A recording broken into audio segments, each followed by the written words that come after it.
Hey everyone, Merch Hunter Ricky back, and we are talking about Fabricant 100, Chapter 21. And I can't think of a more aptly timed number than 21 to release the chapter where we are starting a battle with Fabricant number 1. 20 chapters of solid build-up have led to this moment, and I genuinely think that the time to capitalize on the moment was none other than now. I don't really have any numerology or any specific puns for 21, but just the fact that it's 1.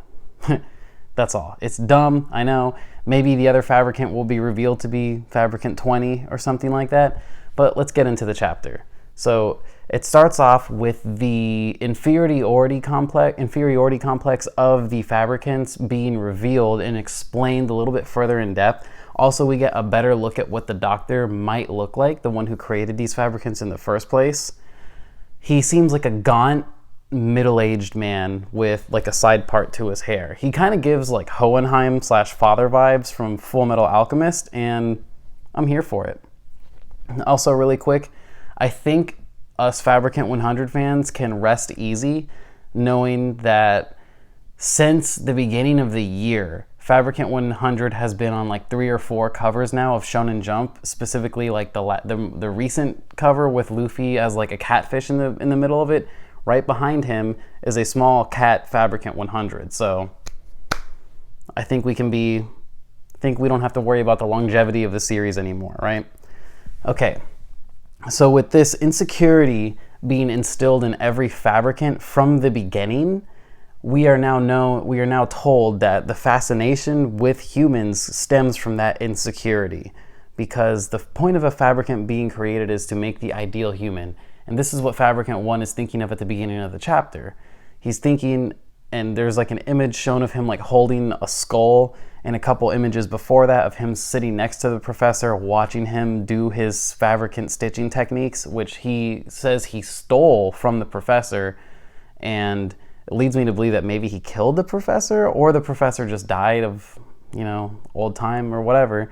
But after taking these techniques, he has now become super fascinated with the concept of the ideal human, and he's on his own evil villain main character quest to find out what the meaning of those words truly mean, to be an ideal human.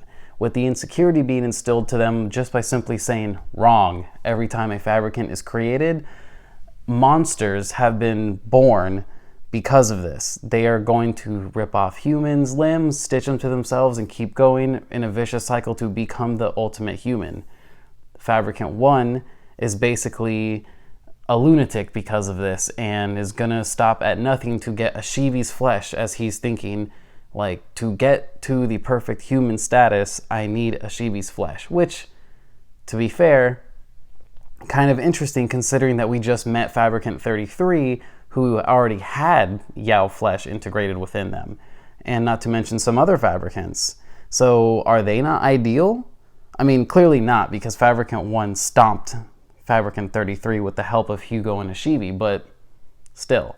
So this is a very quick chapter. Other than that, the fight starts and Fabricant 1 lets Ashivi know, hey, just so you know, I didn't come alone. And about what appears to be 7 max of 7 Fabricants shows up, maybe more, maybe less, but it looks like a max of 7 Fabricants shows up to try and apprehend Ashivi. It is noted too that I like this a lot. Right when Ashivi darts towards Fabricant 1, or whatever Fabricants are in between Ashivi and Fabricant 1, the hooded Fabricant behind him tells him, hey, get to safety. I need, he wants Fabricant 1 out of the fray, meaning to me that Fabricant 1 stitching are incomplete currently. He's recovering, or he is not a fighter at all. Kind of interesting, right? So he's thinking to himself, he's only 14, or no, he's saying it out loud actually, hey, he's only 14, he hasn't matured yet, apprehend him. And as he's thinking that, or another Fabricant is thinking that, Ashivi does his blood-blocking veil technique, and he envelops, I want to say, 1 or 2 Fabricants within the sphere, and as he's unveiling the sphere, Fabricant 1 is just there to knock a random Fabricant's block clean off his head. Another Fabricant catches the head and gets his head cut off.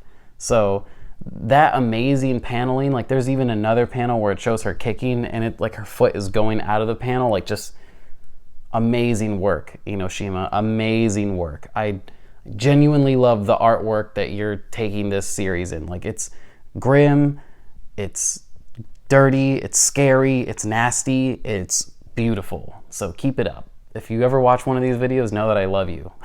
So as she's knocking these Fabricants around, Fabricant 1 thinks to himself, like, hey, Fabricant 100, you may be the youngest of us, but this tantrum is a little much, don't you think? And she thinks to herself, well, I always get my way. The youngest always gets her way. I think she actually says that out loud.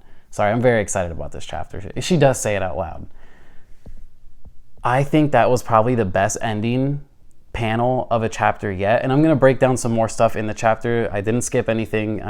My thoughts are a little bit jumbled right now, but what I really enjoyed was that last very scary panel of her. Sorry, that was a crazy stutter. The panel of her holding the 3 heads and like in a hunched over like position. It's like showing what lengths she will go to procure a Shibi's flesh. She even said she's going to kill every Fabricant except Fabricant 1, and these are for sure her thoughts.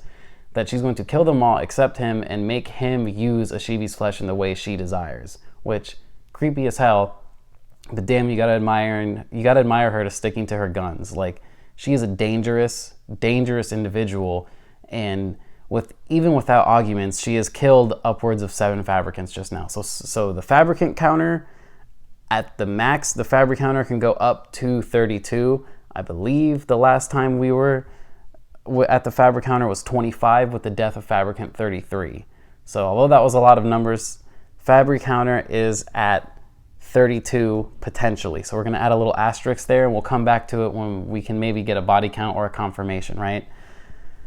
One thing that Fabricant 1 also does is mid-chapter he reveals that he has Fabricants all over the country making a spectacle of human hunting so that the top 5-star combatants, or maybe 6-star, I'll correct it down below, those combatants of the MORTSAFE are not there currently. Like, they're not there to help a Shibi at all.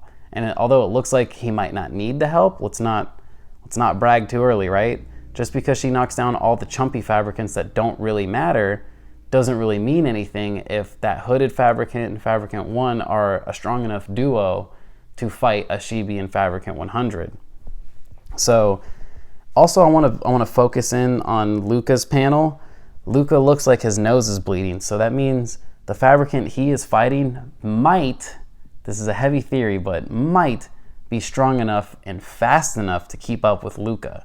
So if these top contenders of the Fabricant of MORTSAFE are so strong that they're doing things with their spark to be having super speed, super strength, weird, Miss Ayaka's weird like counter ability with like her eyes, all that good stuff, and he's bleeding from his nose, that could mean that Luca might maybe not die but get roughed up really bad to the point where he will be like the next focus of the story. The Fabricant that defeated him might just be too dangerous for the leader to let go, which I genuinely am excited for this fight to keep going, but I also need to know about those fights now. The fact that Fabricant 1 trusted these Fabricants to keep the strongest fighters in MORTSAFE busy means a lot to me. Like that, to me, that speaks volumes, because if you think about it, he could have had those Fabricants come here and help him procure a Shibi's flesh, right? Also, that means that most of the Fabricants remaining listen to him, which again, holy crap. Obviously, it makes sense they would listen to him, right? Because of his stitching ability that they need. But as we see, Fabricant 100 is thinking she's just going to bulldog him, beat him down, and make him work for her. So everything right now, as the chapter ends, is riding on Fabricant 1's hooded Fabricant behind him, because that hooded Fabricant is either his bodyguard or some sort of Fabricant with a traveling ability that he makes use of. Because I am now getting the feeling that Fabricant 1's arguments, stitching, and all that, they're probably more so like the very top tier, like human flesh pieces, which is so weird to say still, but ones that make him a better doctor maybe, or ones that he think will make him closer to a human, since he probably has a better grasp on the concept of the ideal human than what the other Fabricants have, ideally, right? All in all, fantastic chapter. I mean, I gotta give this bad boy a 100%. It is very fun, very solid. I like to see the beginnings of Ashivi's in Fabricant 100's teamwork, and I think this fast-paced, smaller chapter format is going to benefit the series in a long run, because what we're going to get is no wasted time with more chapters, because you can look at a Dragon Ball Super and with their 50-page chapters each chapter, and you know, they don't really cover a lot while covering a lot. It's weird how those chapters work. It almost feels like a good 30% of those chapters are time wasted just because it's Dragon Ball Super. They can get away with it, right? Here we have a fresh new manga on the street. I believe this one's only been going since like January, maybe December, right? And it's going at such a wildly, perfectly medium pace. Not too slow, not too fast, just perfectly hitting story beat after story beat, knocking down a villain, introducing the concept. Like I said in my very first review, and maybe some reviews afterwards, it's a very simple manga, right? That drops little bits of complexity here and there. And what that does is it makes the story digestible and entertaining at the same time, giving you space to think about your thoughts and potential future story beats of the series. Like, look at how from the absolute second they introduced Luca and Hugo in that weird shaded panel when he fought that like underwater Fabricant, I thought it was Fabricants 99 and 98. So I assumed they had something important to do with the story, right? And although I was right, I was wrong in my execution of the idea. It's that now that at MORTSAFE they're using Fabricant 99's heart core to, you know, give themselves the spark, the power that lays latent in all human beings of the Fabricant 100 universe. Oh, another thing. This Fabricant event is currently taking place in one country. So does that mean that other countries don't have the Fabricant problem? Do they not know? Or is this some weird contained world with one country? That is also, you know, something we should be thinking about going forward, because if Doctor had a friendo that wanted to do the same thing he did in another country, we actually could be looking at Fabricants 101, 102, 103. So that's something to hold off on, and we can bring that up in another video the next time we hear about this country talk, right? So all in all, again, fantastic chapter, honestly. The things that Enoshima is doing at the rate he's doing them in and the way he's executing said ideas are fantastic to me, and I really think more people should check this manga out.